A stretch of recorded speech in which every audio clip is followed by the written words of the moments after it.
Hello and welcome to Friday's Granada Reports live across the Northwest. Hello, thanks for joining us. Here's what's on the programme tonight. You kind of just look at your life and think something needs to change.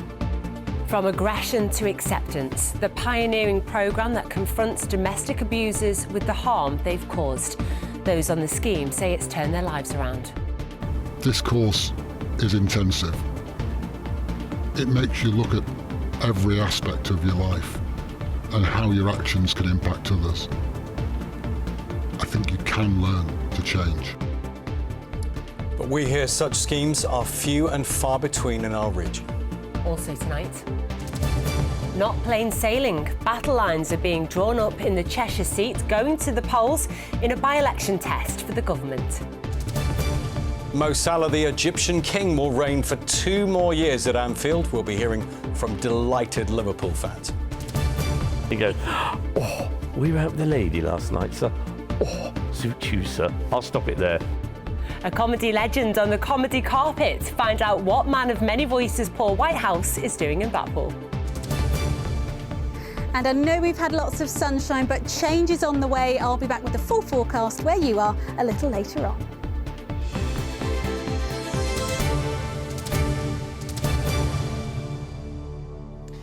Well, first tonight, many in society will feel they don't deserve a second chance. People who've abused and attacked their partners. So many serve their sentences and then go straight back into a dangerous cycle of coercion and control. But a scheme operating in the Northwest confronts abusers with the reality of their behaviour and helps them to change. Our reporter Lauren Ostrich has spent this week looking in depth at the subject of domestic abuse. Yeah, and tonight she's behind the scenes at a programme whose supporters say has had remarkable results. It's one of only a few such schemes operating in our region. You kind of just look at your life and think something needs to change. 2 years ago, Michael attacked his wife. After an argument erupted over money, he pushed her to the ground and strangled her. Michael, which is not his real name, referred himself to a perpetrator intervention scheme in Manchester called Bridging to Change. It's run by the charity Talk, Listen, Change. Allow any unnecessary tension to dissolve away from your neck, your shoulders, your arms, your head.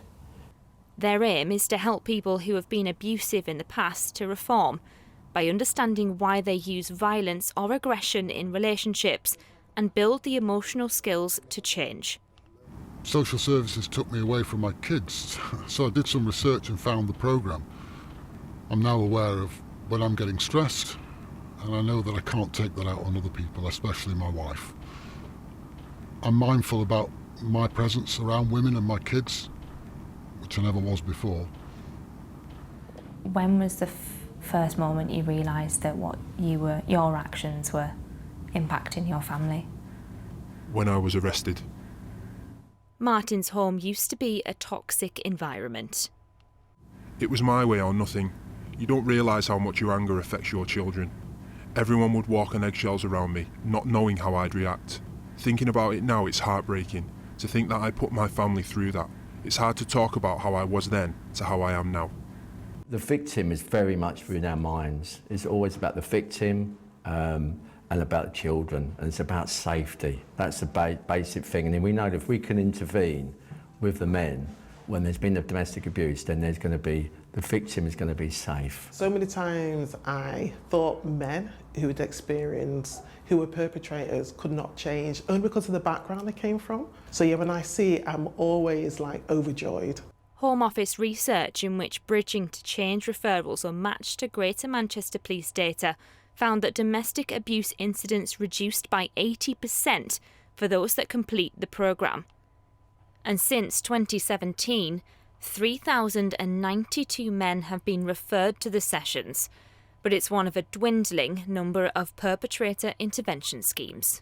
The government are really putting things in place to make working with perpetrators at the top of the agenda, but we've got a long way to go, and while we've got a long way to go, funding is like a postcode lottery.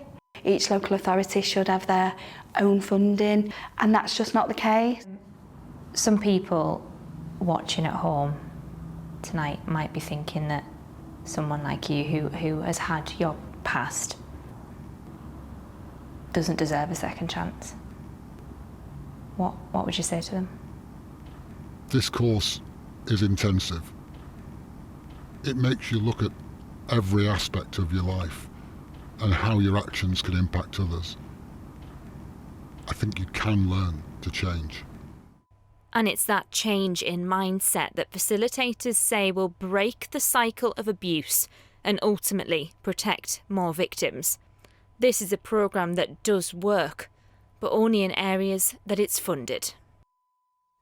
And Lauren's with us now. And Lauren, schemes like Bridging to Change really do appear to work, don't they? But funding for them just isn't available, is it? Yeah, that's right. It's what I've found is that it is like a postcode lottery. These intervention schemes for perpetrators are few and far between, not only across the North West, but across the nation. The charity that I featured in that report, Talk, Listen, Change, runs several programmes for perpetrators of all genders. And they told me that despite their results, the funding that's coming from the Home Office and from the local authorities is just not enough. It's not sustainable to deal with the figures that they're seeing through their door. That's despite the government's promise to crack down on domestic abuse and halve violence against women and girls by 2030. The charity says prevention is always better than cure. The data is there. It's safe to say that if the government was able to properly invest in these schemes, they'd save money in the future. We heard from Michael and Martin in that report, and they told me that they've completely rebuilt their broken relationships, and they credit that to the programme. And the funding issue doesn't just apply to that scheme, does it? Yeah, exactly. So you might remember from last night's report, I spoke about new powers by police to crack down on abusers. The pilot scheme for domestic abuse protection orders is running in only 3 areas of Greater Manchester. They basically allow police to apply to the courts for restrictions on abusers, which in Anne's case proved to be completely life-saving. But the force was given no extra funding to police these orders. Instead, the resource they've already got has just been essentially moved around the force. There's already been more than 100 DAPOs issued since November in just 3 boroughs, and some of the officers are doing weekly visits. I mean, that's staggering, weekly visits. Eventually, they want to roll it out across all 10 boroughs, but the question is, can they cope with demand? What's clear from listening to the police officers who are issuing the DAPOs and facilitators who are running these support groups is that more funding and resource is needed to keep them running, because sadly, domestic abuse isn't going away. If anything, it's worse than ever. Lauren, I'm sure you will keep an eye on all of that. Thank you so much tonight. Two other stories making the headlines tonight, and incredible pictures of what officers have described as an incredibly dangerous pursuit through 3 counties. At speeds reaching 90 miles per hour last July, the chase moved from Ellesmere Port in Cheshire into Merseyside and then North Wales. Jake Fagan and pillion passenger Connor Mitchell clipped vehicles as they rode on the wrong side of the carriageway. Bystanders cheered as an officer rugby tackled Fagan. The pair were jailed today for a total of more than 8 years. A 21-year-old woman from Liverpool has appeared in court in Scotland, charged in connection with damage to Donald Trump's Turnberry golf course in South Ayrshire. Alton Ward was charged with malicious mischief and granted bail. Red paint was sprayed onto the clubhouse and damage also caused to the course. She's the 4th person to be charged. Midnight tonight is the deadline to register to vote in a number of elections on May the 1st. Meanwhile, in Cheshire, there's a by-election in Runcorn and Helsby after former MP Mike Ainsbury stood down. There are also local elections in parts of the region. Yeah, and that by-election in Cheshire means that in just 3 weeks' time, the North West will have a brand new MP. Yeah, the stakes in this contest are really high for all of the main parties, who will be watching the result very, very closely. And our political correspondent, Nisha McNally's been hearing from voters and candidates. Runcorn and Helsby is a constituency of contrasts. A stretch of urban industry along the banks of the Mersey gives way to a patchwork of rural villages reaching south to Chester. Once it was one of Labour's safest seats, but now the political view is far less clear. and there's a by-election looming, meaning the power is now in voters' hands and it could make some serious waves in Westminster. I suspect there's going to be a lot of voting to make a point. It could be interesting because, as I say, it's not just Runcorn now. With the area having been expanded, it puts things in a much more interesting footage. This coffee morning in Palacefields is run by a local charity who says it's a community that fights for each other and they want an MP that fights for them too. Runcorn is slightly neglected. If you look at Widnes Town, it has so many more facilities than we have here. We say that Warrington or Liverpool is sufficient travel to get to work. Not when you haven't got a car, it isn't. To get to Liverpool, it's 2.5 hours on the bus. They've got to understand poverty, they've got to understand the needs, the homeless, they've got to be able to build together, they've got to show compassion, and they've got to be a really good, strong candidate, because there are a lot of candidates in this area at the moment. So who will the new MP be? Labour have held this area for more than 40 years and are defending a healthy majority, but the former MP's actions cast their shadow. Mike Amesbury resigned after being convicted for punching a constituent. So hoping to clear up her party's reputation, Labour candidate Karen Shaw. Look, we know that we're going to be challenged in this seat. We do not take any vote for granted, and we are out there talking to people every single day, making sure that we're listening to their concerns. Unpopular cuts to the welfare bill. How difficult a fight has the government made this for you? They're not cuts. What it is about is welfare reform. And, you know, as a former teacher, I'll give you an example. I don't want to look a young person in the eye knowing that their life is being consigned to a life on benefits. 1 in 8 young people in this country are claiming universal credit. That's not okay. We need to do better than that. Labour is working hard to do better than that by putting £1 billion into skills, supporting people into jobs and employment. So I think though there are some really tricky decisions we've had to make, there are some very good news stories that sit behind that, and we need more time to be able to get to the place that we promised we would be. But other parties are hoping to snatch the seat. Reform UK came second here at the general election and want to become a serious political force in Westminster. This is a must-win seat for your party, isn't it? It's a must-win seat for Keir Starmer. If Keir Starmer loses this, I think the realisation that Labour have really got it wrong and that people, albeit only in a short 9-month period, are so disillusioned already with this Labour government will be a real reality check for him. But more importantly, if Reform do win this election, it will start a tsunami of people across this country who realise that it's okay to stand up and say, I am proud to be British, I want my country back, I believe in the Reform values. They want to see the money that's wasted on woke nonsense stop. What do you mean by woke nonsense? Well, you know, I mean, as a magistrate of 20 years, I used to see endless trials, court cases delayed because we'd need translators of all sorts of obscure languages in court and things like that. That all costs so much money. And I'm afraid I believe that very much so that if you're living in this country, you need to learn to speak English. Watching Reform's performance closely will be the Conservative Party.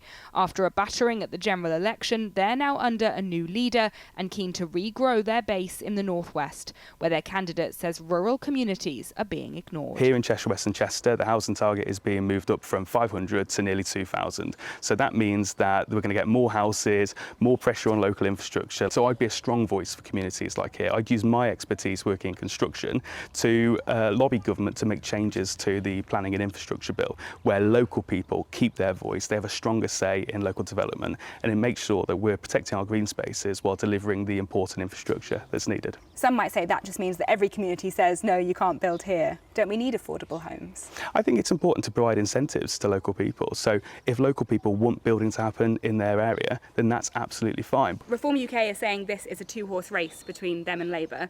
Is it? It's not at all. The Conservatives have got a strong standing here. I'm talking to lots of people who are telling me they want a Conservative candidate. A total of 15 different candidates are fighting for this seat. The Liberal Democrats campaigning on the cost of living, social care and crime, while the Green Party say they have a plan for taxing the super rich to pay for public services. But whoever wins this election, they'll have some work to do. Appealing to every voter in such a big and varied constituency is a serious challenge, and times are tough. Back at the Palacefields Community Centre, the coffee morning turns into an affordable food pantry.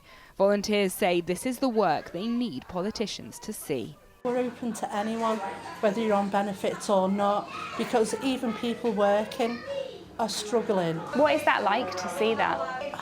It is quite disheartening because I've never known it to be this bad, really. I think it's a frightening situation, really frightening. What can we do? So what's your message to the next MP for Runcorn and Helsby? Start looking at what needs doing and act on it, not make empty promises, which is what we seem to be doing. This is a high-stakes contest by any stretch, for the people here and the parties here, watching to see who their biggest opponent becomes. Could voters take the wind out of Reform UK's sails and help steady Conservative nerves, or will they overturn a majority that mere months ago would have seemed unsinkable? Only one thing is certain. These results in Runcorn and Helsby won't choose just one MP. They'll help the parties steer their course right through to the next general election. Leisha McNally, ITV News. And on your screen now is an alphabetical list of the 15 candidates standing in the Runcorn and Helsby by-election, along with the party they represent. The polls close at 10 p.m. on the 1st of May. You can also find the full list on our website. That's at the usual address, itv.com/Granada, itv.com/Granada. Right, time now for a look at what's to come on the ITV Evening News. Here's Charlene. Coming up on the ITV Evening News, could British Steel be nationalised? Parliament's recalled to debate it tomorrow over concerns the blast furnaces in Scunthorpe should close within days without a deal. Firefighters in Scotland warn of an extreme risk of wildfires heading into the weekend. And Sir Elton John celebrates his 10th UK #1 album. Join us for those stories and more from 6:30. Very You've got to love a bit of Elton John. I love Elton. I'm very disappointed you haven't dressed like him today. I know. I should get the big comedy glasses for Friday. That'd be great. Time for sport now, and I expect no comedy glasses here either. Celebrations for Liverpool fans with the new news Mo Salah is staying. Here's David. Yes, that's right. The rule of the Egyptian king goes on. After months of speculation, Salah's put pen to paper on a 2-year contract that keeps him at Anfield until 2027. Well, in 8 years on Merseyside, he's won it all with Liverpool. And as the 32-year-old now extends his reign in red to a decade, he's targeting even more trophies, as Chris Hall reports. It's a special moment always when we play in Anfield. There is no place like that. The warmth you feel inside, the song for the game. The songs for Mo Salah will ring out for 2 more years. The Egyptian king remains on his Anfield throne. والقصة لسه مستمرة. Of course, I'm very excited, aside because I think we have a chance to win another trophies. And if I don't believe that, I would have not signed. I believe the team can win trophies, and with the support of the fans and the city and the support they always give us in the games, that I believe we can win many trophies in the next years. The contract saga has stolen headlines from Liverpool's performances all season. In November, Salah claimed he was more out than in at Liverpool. Today, the club flipped that script to announce the done deal. The hope now is that captain Virgil van Dijk, whose contract also expires this summer, follows Mo's trend. I just think the team wouldn't be the same without him, and I think he knows that. I think his teammates know that. I think the community as a whole knows that. Massive, massive, not only for what he brings on the pitch, but what he brings off the pitch as well. Oh, I'm so happy. I'm so happy that he's signing. I came from Sweden yesterday, and this morning we heard the news about Mo Salah, so that's really appreciated. It's obviously good, and hopefully Van Dijk signs as well now. Happy, of course. He's shown for so many years in a row now how much of value he has for the team, for the club. I can tell you that I'm very happy with Virgil this season. He's been incredible for us. He's such an important player for us. Salah's 243 goals have helped Liverpool lift the Champions League, Premier League, FA Cup, League Cup and Club World Cup. At the age of 32, his 8th season at Anfield is among his greatest yet, with 27 Premier League goals pushing Liverpool to the brink of a 20th title. In the beginning of the season, I just wanted to win the Premier League more than anything else. I wanted so bad, to be fair. The fans deserve it. The last time we won it, we didn't celebrate it that much. Hopefully we do it this time. With his future secured, Salah can now focus on what he does best, keeping the fans on the edge of their seats. Chris Hall, ITV News. Yeah, what a great throw-in. I think we need to get some of those for the studio. Now, Ruben Amorim has given his backing to Andre Onana after a night to forget for the Manchester United goalkeeper in the Europa League. Well, There's nothing I can say to Andre in this moment that would help him. So the most important thing is to be natural, and then when the time comes, I will choose the best 11 to play. But I'm really confident in our stadium with our fans, and they will give us energy. Well, a busy weekend of football kicks off tonight as Burnley look to go back to the top of the Championship, one of the Women's FA Cup. It's the semi-final stage with 3 of the remaining 4 sides coming from the Northwest. Manchester is guaranteed to have a team in next month's final at Wembley as current holders United go to neighbours City on Sunday, while tomorrow Liverpool are big underdogs against the quadruple chasing Chelsea. Being a Liverpool fan, I think success in the FA Cup is something I've always missed here. I think the nature of the competition, getting to Wembley with fans behind us, I think it would mean the world. 2 teams that are, have gone really well in this competition.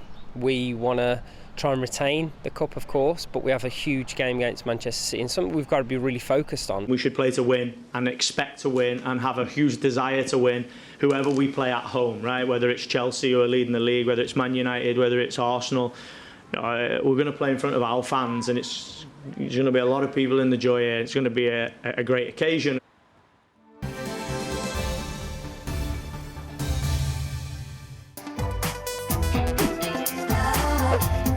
Getting that winning feeling. FOW, sponsor of the Granada Sport Report. And finally, it's a rise to Jimmy as Lancashire's James Anderson has been awarded yet another honour. England's record-breaking Test bowler has today been given a knighthood for services to cricket. The 42-year-old is the only sportsperson to be recognised in the resignation honours list of the former Prime Minister Rishi Sunak. Well done to James. Sadly, we missed out. But, if there can be a resignation honours list, there's a sports handbag honours list. I know you, Sir Rob, and you, Dame Kate. You've always been my favourite, David. Thank you very much. Now, imagine your comic talents were impressive enough to get your name added to Blackpool's comedy carpet, but you'd never, ever seen it. Well, it's definitely not going to happen to us, is it? But that's what happened to actor, writer and comedian Paul Whitehouse. He's in the resort for the musical version of Only Fools and Horses. Our entertainment correspondent Caroline Whitmore chatted with Paul about the show and couldn't have him missing out on seeing his legendary mark on the town. We are here with the wonderful Paul Whitehouse. You see that old chap? Well, the old ones are the best. In Blackpool at the Winter Gardens, because you're heading here with your show, Only Fools and Horses, the musical. Then you're here again with the Fast Show in November. Yeah. So it's like a bus, they all come at once. I know. I mean, I'll check it out. I'll see what it's like, with Only Fools, and if I like it, I'll come back with the fun. Play it nice and cool, son. Nice and cool, you know what I mean? It's such an iconic programme. You created and wrote the musical with John Sullivan's son, wasn't Jim. it? Yeah. Well, I mean, the word iconic is overused, and you just used it, right? But I'll let you off because in this case, it is truly iconic. Great mate. It is, though, isn't it? It was actually John Sullivan's last project.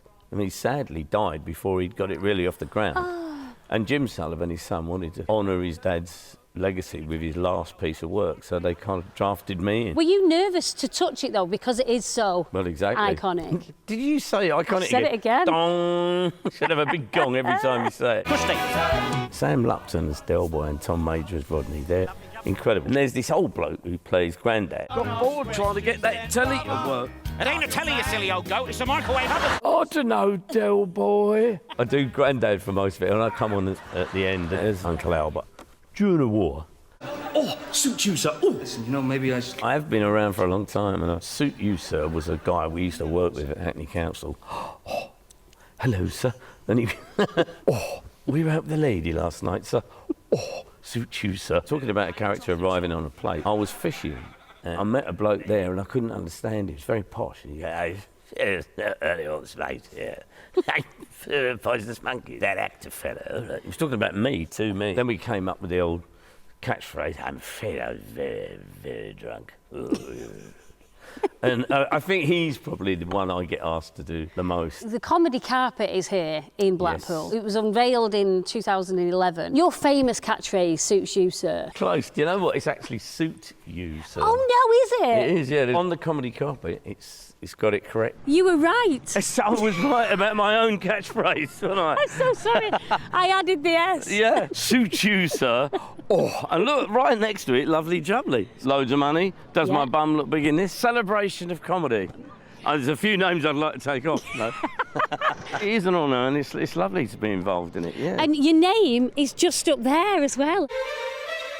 There I am, in the shade. Poor old June Whitfield's practically obscured, isn't she? You ever seen this before? No, sure, I've been here before, but I don't remember seeing my name there. Sun's out in Blackpool. We could be anywhere. Could be anywhere. But we are in Blackpool. Let's have it right. Best of luck with Only Fools and Horses, a musical. Thank you very much. 28th of April at the Winter Gardens. Liverpool Empire in June. Yes. Hey, all right. You have been iconic as well as the show. Dong, she's done it again. Bookie Street.